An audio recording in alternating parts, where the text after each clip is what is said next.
Confession au 7e étage.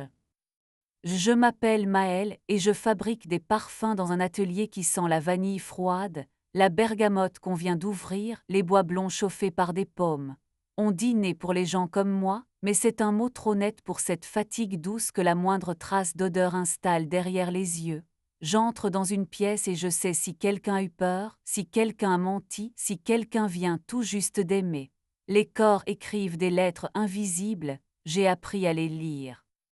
Mon mari Julien vend des idées à des investisseurs qui aiment les tableaux Excel plus que leurs enfants. Il parle d'algorithmes qui prédisent la météo des désirs. La première fois que je l'ai vu, il portait une chemise blanche qu'il n'a plus jamais su repasser lui-même, et ce parfum simple des hommes qui ne parie pas sur les artifices, un vétiver honnête, cloué à la peau comme un principe. Il m'a dit qu'il admirait ma patience, moi j'ai admiré sa décision. Nous avons loué un appartement avec des fenêtres trop grandes pour nos budgets. On a pan. Je ne sais pas quand la fissure est apparue. Ce que je sais, c'est que je l'ai sentie avant de la voir. Julien a commencé à rentrer tard avec, dans les plis de sa veste, un souffle inconnu, un accord musqué, une pointe de poivre rond, un peu de jasmin qui n'avait rien à voir avec ma table de travail. Ce n'était pas la salle d'attente d'une cliente, c'était une odeur qui avait eu le temps d'être heureuse. Je l'ai suivi dans le couloir comme un chat suit la chaleur. Dans la salle de bain, j'ai attrapé sa chemise, sous le col, un nuage tiède miellé. Diane était venue 2 mois plus tôt, voix basse et rire clair, trenchcoat beige et ongles neutres, comme si elle avait pris garde à ne pas laisser de traces. Elle avait demandé un parfum qui embrasse sans demander. J'avais choisi pour elle une colonne vertébrale de bois de cachemire, un souffle de poire pour la gourmandise et une pointe de cuir pour sa manière de tenir tête au regard. Elle avait posé son poignet dans ma main comme on confie un secret. Je veux qu'on se souvienne de moi sans savoir pourquoi, avait-elle soufflé. Je n'avais pas peau. Je n'ai pas fait de scène. Les cris brouillent l'odeur, tout le monde sait ça. J'ai attendu, j'ai noté les choses simples, les douches plus longues, le portable posé face cachée, la tendresse qui se contente du coude. Je n'étais pas jalouse comme on le raconte dans les chansons, je n'avais pas envie de détruire. J'avais envie de comprendre quelle porte j'avais laissée ouverte, et si je devais la refermer avec douceur ou avec mon genou. Un soir, l'ascenseur s'est arrêté entre 2 étages, et il y avait dedans un homme que je voyais parfois de loin, sac de sport, sweat noir, les cheveux attachés à la va-vite. Il s'appelait Neum. Il chorégraphiait des spectacles dans un ancien atelier de serrurerie au bout de la rue. Il m'a parlé le premier, il m'a demandé si le 6e sentait toujours la Terry Benson. J'ai ri, je lui ai dit que c'était du cèdre trempé dans l'huile de lin.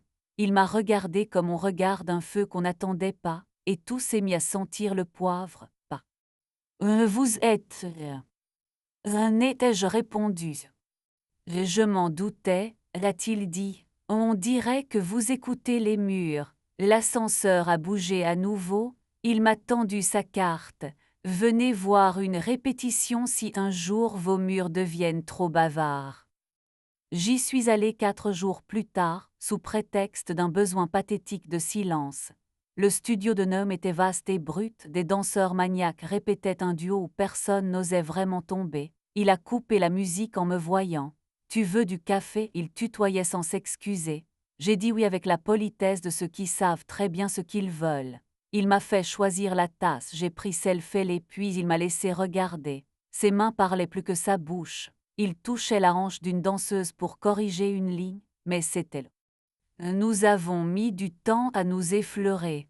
J'étais précise, il était patient. Je rentrais chez moi avec, sur ma peau, des restes de magnésium et de sueur propre, ces signes qui n'ouvrent pas les procès-verbaux. Julien ne sentait rien. Peut-être que l'infidélité, c'est d'abord une hygiène. Un jeudi, j'ai trouvé sur la table un reçu plié 2 fois. Hôtel de l'Atelier, chambre 708, 2 cocktails au bar, un room service qui parlait d'un dessert à 3 cuillères. Je suis restée un moment à sentir le papier. Diane avait laissé là son sillage discret, un peu éteint par le linge propre, mais obstiné comme un refrain. Cette chambre 708 m'a tenue éveillée. Je ne voulais pas piéger, je ne voulais pas m'abîmer. Je voulais être certaine. La certitude n'est pas un acte, c'est un parfum qui ne vous lâche plus. J'ai réservé dans le même hôtel une séance photo pour une cliente, je n'avais pas de cliente, mais la réceptionniste ignorait mes scrupules. Le samedi, j'ai traversé le hall avec mon sac de matériel, mes bottines et ce masque que les femmes fabriquent quand elles refusent d'être faibles sous les lustres. L'ascenseur m'a avalé. Au 7e, la moquette avait l'odeur rassurante de la poussière entretenue. J'ai pris un couloir. Devant 708, je n'ai pas frappé. J'ai collé ma joue au bois, j'ai fermé les yeux. Il y avait à l'intérieur des rires étouffés, le br est sorti le premier. Il portait cette chemise repassée par un autre, j'aurais juré. Il a croisé mon regard et sa bouche a tout oublié d'être une bouche. Derrière lui, Diane, trench beige, chignon qui ne demandait qu'à tomber. Elle a compris très vite. Je l'ai su à sa respiration qui s'est mise à sentir le métal. Elle m'a regardé sans arrogance, ses yeux admiraient quelque chose de triste à l'intérieur de moi. Je suis désolée, a-t-elle dit d'une voix qui n'espérait rien. J'ai hoché la tête, comme on salue quelqu'un dans une file d'attente. Ce soir-là, nous avons parlé. Il a commencé par dire que ce n'était pas ce que je croyais, puis s'est repris, puis a laissé tomber. Il a raconté les cafés, les réunions, la fatigue, puis la facilité. Je l'écoutais comme on écoute une pluie qui ne nous concerne plus. Quand il a dit qu'il m'aimait à sa manière, j'ai éteint la lampe. Tu m'aimes comme un objet familier qu'on ne range pas. Tu m'aimes comme on aime l'odeur des draps propres, dès qu'ils sont froissés on n'y pense plus. Il s'est tu, je me suis levée, j'ai pris 2 oreillers et il est parti le lendemain, une main dans les cheveux, l'autre serrée sur un sac trop plein. Il a dit mon prénom comme on dit au revoir à une ville. J'ai fermé la porte, la pièce a respiré. Je ne sais pas si c'est là que j'ai écrit à Noam. Le message était court, viens voir mes murs. Il est arrivé avec un sac de vinyle et du pain chaud, il a posé sa moto dans le couloir sans se défendre.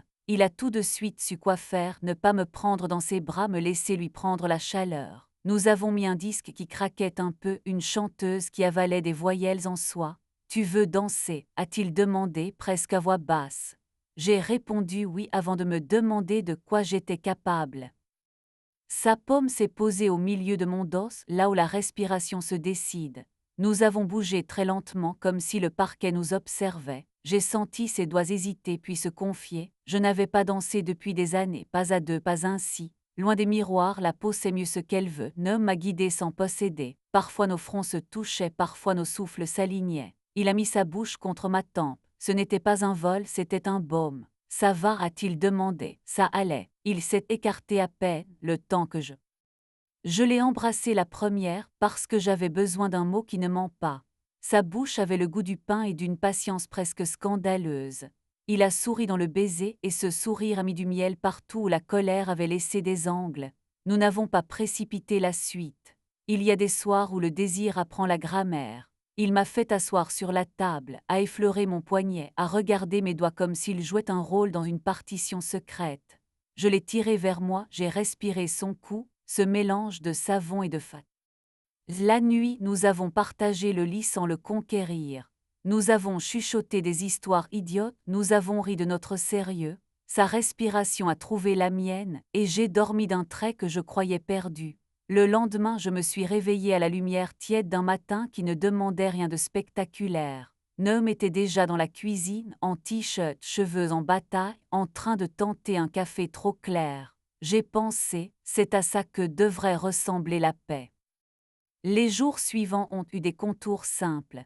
J'ai rangé peu à peu tout ce qui pouvait couper, les photos où Julien et moi avions l'air d'avoir la même destination, les verres à pied que nous gardions pour plus tard. J'ai pris rendez-vous avec une avocate qui parlait sans aiguiser, j'ai fait des cartons. Diane m'a écrit un message qu'on aurait pu applaudir. Je suis désolée de vous avoir blessé, je ne voulais pas vous voler votre parfum, seulement me sentir vivante. Je lui ai répondu, la vie ne s'emprunte pas, je vous souhaite la vôtre. Noam et moi avons pris l'habitude de danser avant de dîner, pas toujours, pas longtemps, parfois juste une chanson, parfois le silence suffisait parce qu'on finit par entendre la musique du parquet. Il ne s'est pas installé chez moi, il a posé un livre sur la table, puis un t-shirt dans un tiroir, puis rien pendant une semaine. Il tenait sa place comme on tient un souffle. On sortait regarder les vitrines, on rentrait avec du pain et du lait d'amande, on oubliait d'éteindre les lampes. Un soir, il a apporté un flacon vide. Tu est repassé signer des papiers. Il avait maigri de quelques certitudes, il a accepté sans marchandage le partage des choses que nous n'avions déjà plus, nous avons été polis presque doux, il a regardé autour de lui, a senti l'air différent. Tu as changé de lessive, a-t-il demandé sans ironie. J'ai changé de respiration, ai-je répondu un peu surprise de l'entendre à voix haute. Il a hoché la tête comme on hoche la tête à une vérité qui ne nous a pas choisis. Avant de partir, il a ajouté « Tu vas me manquer comme... » Ce soir, il pleut. Le 7e étage de l'hôtel ne me serre plus la gorge, c'est juste un étage. J'ai laissé la fenêtre entr'ouverte pour que la ville entre avec ses pneus humides et ses confidences anonymes. Noam répète, j'entends à travers le mur des chutes maîtrisées et des éclats de rire. Je tiens entre mes mains un flacon que j'ai terminé cet après-midi, mon propre parfum, le premier que je signe de mon prénom. Il sent le thé noir, une pointe de peau salée après la mer, et ce tremblement discret que laisse l'idée d'un baiser. Quand Noam rentre, il m'embrasse au seuil, une seconde de plus que la veille, une seconde de moins que demain. Il laisse sa veste sur la chaise où Julien déposait ses vestes repassées par d'autres. Il me raconte une chute évitée, une variation trouvée par accident. Je lui dis que j'ai vendu 3 flacons et qu'une cliente a pleuré en se sentant dedans. Nous rions pour des raisons qui ne font pas de bruit. Plus tard, il pose ses doigts sur ma nuque et je pose ma joue dans sa paume. Nous n'avons pas besoin d'éteindre la lampe tout de suite. La lumière nous part. Je repense parfois à Diane, à son trench beige, à sa demande de parfum qui embrasse sans demander. Peut-être que j'aurais dû lui dire qu'un parfum qui embrasse sans demander finit toujours par s'excuser. Je n'ai pas su alors, j'apprends, je ne crois pas à la morale, je crois au mélange. Je sais seulement que l'infidélité a été une porte. On a le droit de la fermer sans fracas, avec cette élégance qui consiste à ne rien emporter qui ne vous aime pas. Je vis au rythme des flacons que je remplis et des chansons qu'on danse à mi-voix. Les murs désormais se taisent à l'heure du thé. Si je croise dans l'ascenseur quelqu'un qui sent la décision, je sourirai. Je n'ai pas besoin de savoir son histoire, j'ai la mienne. Elle tient dans une main, dans une danse, dans un 7e étage qu'on n'a plus à conquérir. Et si je devais la résumer, j'écrirais Maël, parfum de nuit, désormais porté à la lumière.